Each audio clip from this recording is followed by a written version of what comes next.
Por último, voy a hablar del femtosegundo. Lo que se abrevia en inglés como FLACS, que es cirugía de catarata asistida con láser de femtosegundo, que se empezó a desarrollar por el año de 2008. Aquí tienen ustedes una máquina, no digo marcas, en donde uno puede ver con un OCT las características del cristalino y puede uno determinar la distancia, el tamaño de la capsulorhexis, las zonas de seguridad para manejar el núcleo, etcétera, etcétera. No, voy a terminar con esta de femtosegundo. Mi experiencia es la operación del prototipo, de uno de los prototipos de una compañía que me invitó a Santo Domingo a operar. El prototipo siempre es muy grande y en donde vimos la maravilla que es definir el tamaño, definir la localización de la capsulorhexis y luego disminuir las características del núcleo para poder manejar el núcleo de una manera diferente y por lo tanto tener menos tiempo de ultrasonido y menos posibilidad de lesión, y obviamente a través de la capsulorhexis, y en la córnea también las incisiones perfectas con manejos de astigmatismo la mayor parte de las veces. Y entonces fue un impacto terrible, una máquina que precisa y permite la repetición exacta de las mismas con mínimos cambios de parámetros de todos los casos de la cirugía. Es un sueño, con un pequeño detalle, la desventaja económica.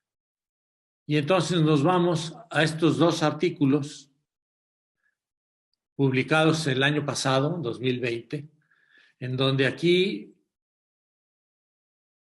se estudian 12,276 ojos con femtosegundo y 12,274 con FACO convencional. Para obtener este número se revisaron 73 reportes.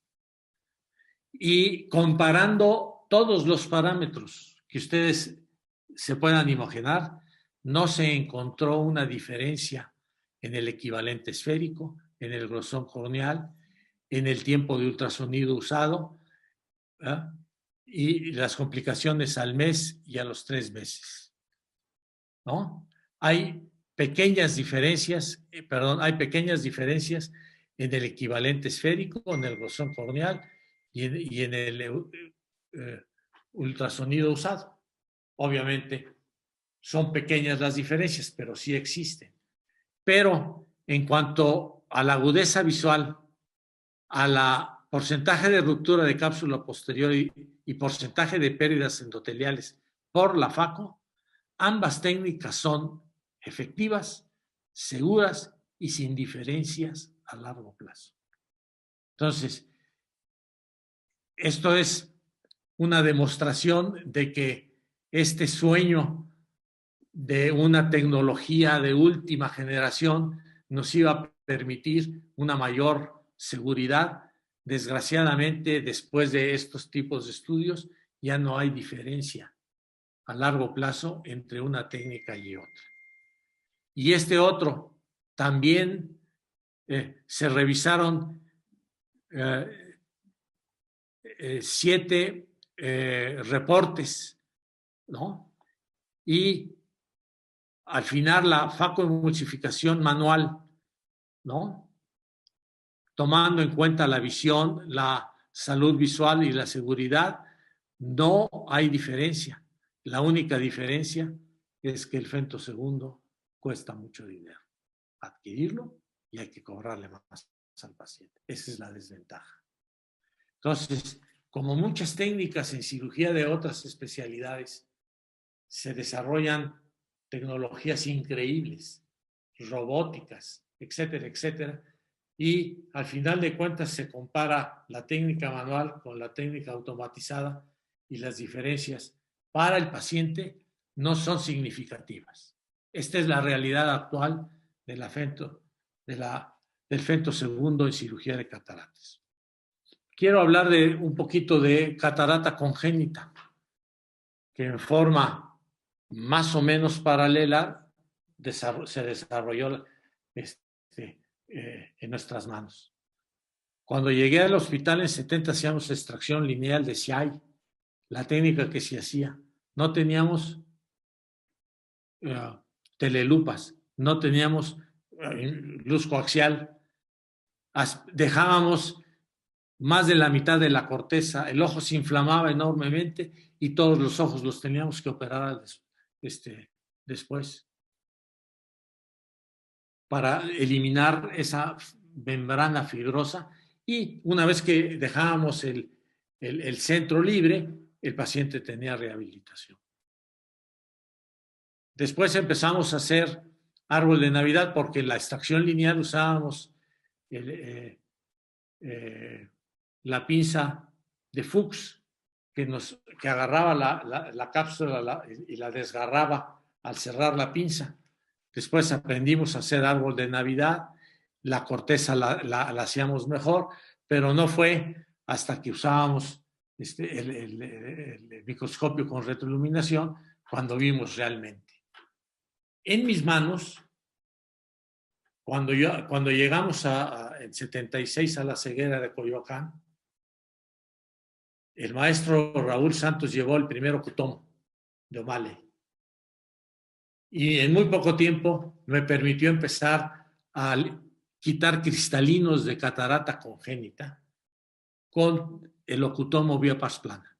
Y operamos muchísimos pacientes, en donde entrábamos con una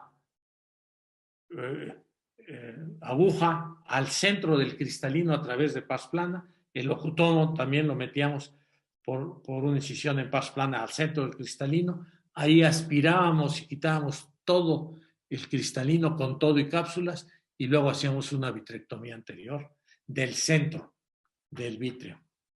Ahorita ya existe una tendencia a que no hay que dejar el vítreo, la base del vítreo periférica, sino hay que eliminarla también. Pero estos son conocimientos de último tiempo. Y crean ustedes que esta técnica de eliminación de cristalinos opacos en niños a través de vía pars plana usando la sonda de corte succión, el posoperatorio era increíble. Son los mejores posoperatorios que yo he visto, pero los teníamos que rehabilitar primero con lentes aéreos y luego con lentes de contacto, y se tuvo que formar un grupo de padres de familia, y esto lo hizo el doctor Sergio Ruiz Esmeralda, de padres de familia, apoyado por la Helen Keller. Hicimos unos talleres para enseñar a los padres a manejar y a rehabilitar a los pacientes operados. Y si en la actualidad un centro hospitalario del origen que ustedes quieran no tienen un grupo de rehabilitación para este tipo de pacientes, no vale la pena ni operar perfecto, ni poner lentes perfecto, ni tener posoperatorios tranquilos si no hay una rehabilitación visual. La cirugía de catarata en niños no termina al terminar la técnica quirúrgica. Termina cuando el paciente tiene 60 años o 50 y su ojo está rehabilitado. Por eso es el gran reto de la catarata congénita, porque podremos ser cirujanos perfectos, la técnica perfecta, el lente en su bolsa. Ahora hacemos capsulorhexis posterior, a veces entrampamos la parte óptica en la capsulorhexis, hacemos vitrectomía, etcétera, etcétera. Y si el cirujano ya no ve al paciente, como muchas veces sucede, entonces no hizo nada.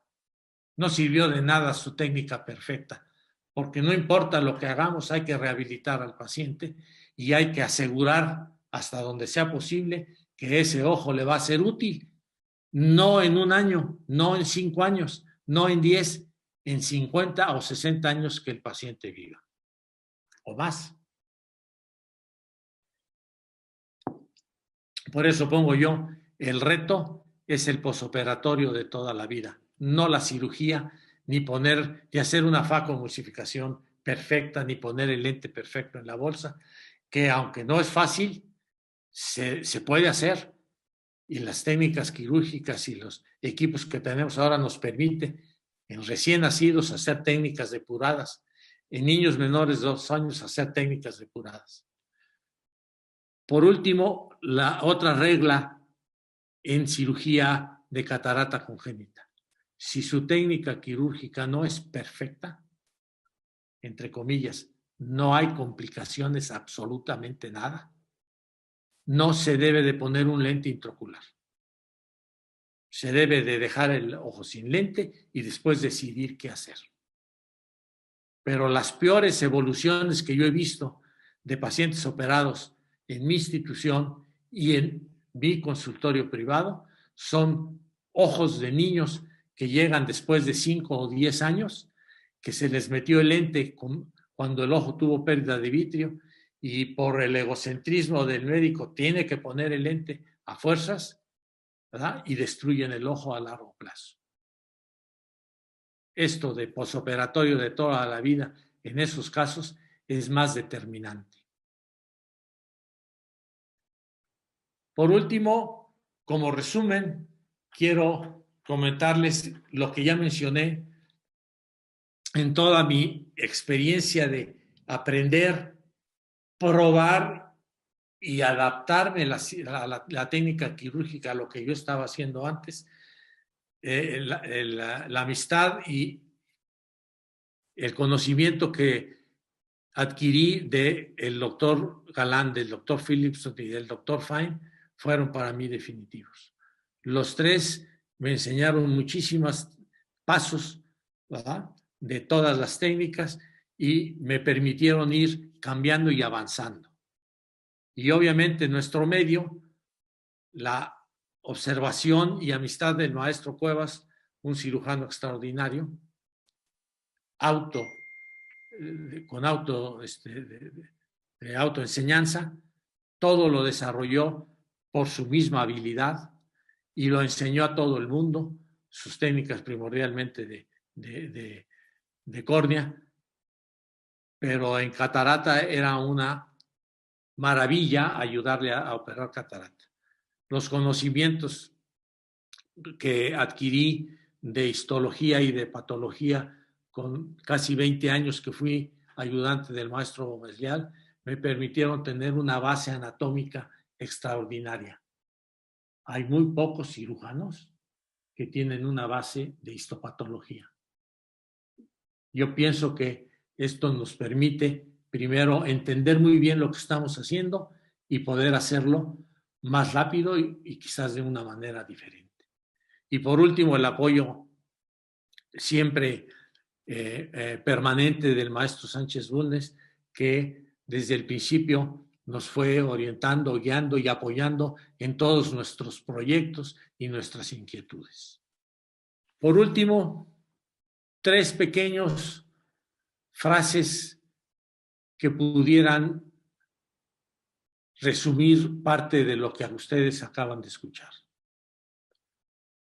Durante el aprendizaje de una técnica quirúrgica es importante realizar cambios que en ocasiones no se aceptan por la comunidad, por el grupo, fácilmente. Como por ejemplo, el empezar a usar viscoelástico, que desde un principio yo estaba convencidísimo, pero los demás no. Si no existieran cirujanos inquietos en situaciones como traté de explicar al principio, ¿verdad?, que son circunstancias que le permiten a uno ir haciendo estos cambios rápidos con el fin de obtener rehabilitaciones y cirugías mejores. Si no existieran este tipo de cirujanos con habilidad, el desarrollo actual no hubiera sido posible. Y por último, la técnica del día de hoy no va a ser la misma que dentro de 6 años, diría yo 3, y menos 30. Es un reto permanente quitar y rehabilitar al paciente con catarata que tiene un impacto en la actividad de la familia y un impacto social enorme. El reto es analizar cada paso de la cirugía buscando eficiencia y eficacia con el objeto de evitar complicaciones. Desde tomar el punto de recto, desde hacer la incisión de conjuntiva, la incisión en córnea, ahora en faco, manejar la cápsula, manejar el núcleo. Cada paso debe de ser buscando que el siguiente sea más fácil, más eficiente y con más eficacia. Y esto nos evita complicaciones y por lo tanto nos mejora la rehabilitación. Muchas gracias.